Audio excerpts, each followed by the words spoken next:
The scriptures talk about a great disaster coming suddenly on people who are busy buying, selling, building, planting, marrying, giving in marriage. And it's talking about an end-time disaster that's unique. It's in Ezekiel 5:9. It says exactly these words: "I will do what I've never done before and will never do again." And it talks about because of the wickedness in the land. In Ezekiel 7 tells you that it's talking about an end is coming, an unheard of disaster is coming. That's in the New International Version. American Standard Version says it's a unique disaster. It's coming. Well, I began to understand in Ezekiel, it talks about putting a siege wall between you and the city and lying down on your left side and storing up food, 390 days supply of food. I began to understand Ezekiel's giving us instructions on how to prepare for this disaster that's coming, because it's repeatedly says the disaster is going to hit the ungodly. Isaiah 3:10 says, "Tell the righteous it'll be well with them. They'll enjoy the fruit of their deeds." What deeds is it talking about? Talking about deeds of preparation. Ezekiel 4 says food and water will be scarce. But Ezekiel 1 describes coming out of the north an immense cloud of fire, flashing lightning, surrounded by brilliant light. I'm convinced beyond any doubt it's Ezekiel's describing, in the best words he knows how, from his time period, a mushroom cloud of an exploding nuclear bomb. And now that's why Ezekiel's telling you to put this siege wall between you and the city and lie down behind it. It says it's a sign. It's an important sign. And to ignore signs can cost you your life, such as a stop sign. The red and white signs with the 4 white letters, STOP. Ignore that sign, you might die by ignoring the sign. Ezekiel's saying in chapter 4, this is a sign. It's an important sign to you. You need to pay attention to it. And I've paid careful attention. Ezekiel 1 is describing a mushroom cloud. He says it's coming out of the north. And if you understand the destruction coming out of the north in Ezekiel 1 is the unheard of disaster in Ezekiel 7:5. It's an unheard of disaster, but where's it coming from? It says it's coming from the north. Well, when you go to Jeremiah chapter 1, verse 14, Jeremiah says, "The Lord said to me, from the north, disaster will be poured out in the land. I'm about to summon the peoples of the northern kingdoms." It says they'll fight against you, but they won't overcome you. I'll rescue you. Jeremiah begins to say in chapter 4, the New International Version, disasters coming from the north.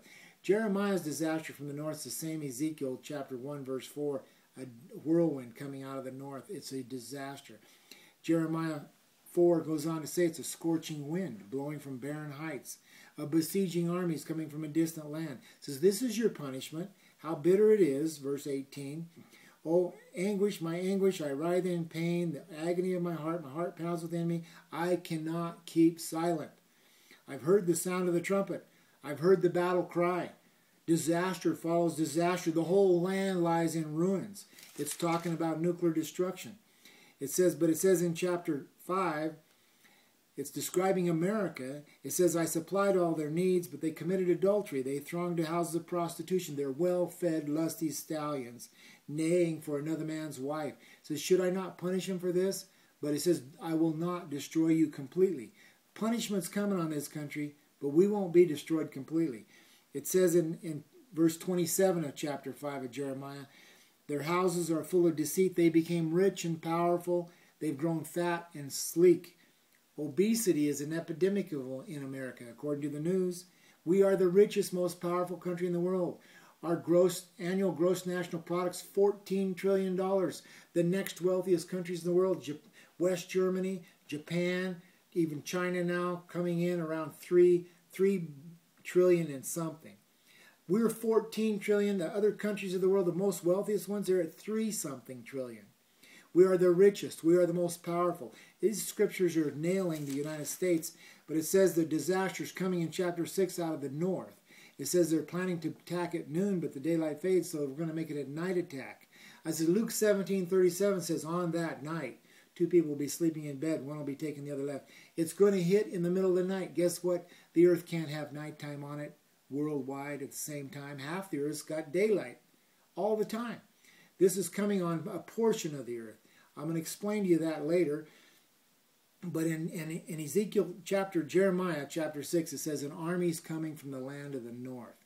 It's Russia It's in Ezekiel 38. Ezekiel 38 says they're going to come from the far north, a large and mighty army, all brandishing swords and shields.